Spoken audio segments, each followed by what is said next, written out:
Hello guys, maluluto tayo ng biko at ito gumagawa ko ng lapik.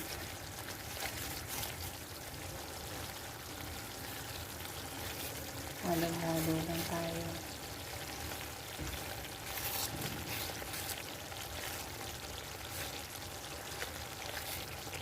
Nakasain na rin ako ng halagkit.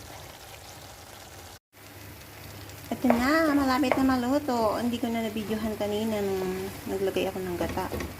Kasi I'm sobrang busy.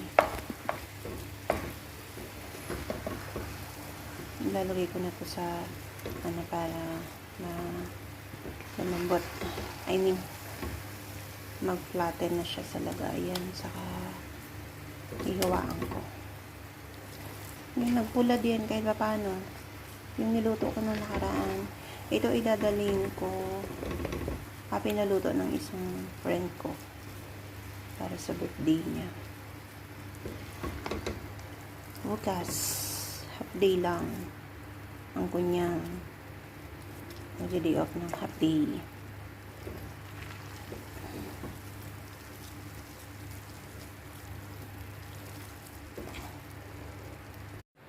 Ayan, it's done. Nilagay ko na rin ang latik.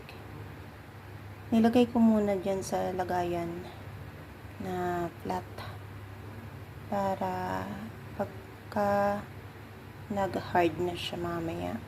So, ililipat na lang siya sa bawnan. Kinat ko na din yan. May cut na rin siya. Yan lang. Sis, ready na oh. Pwede na to bukas.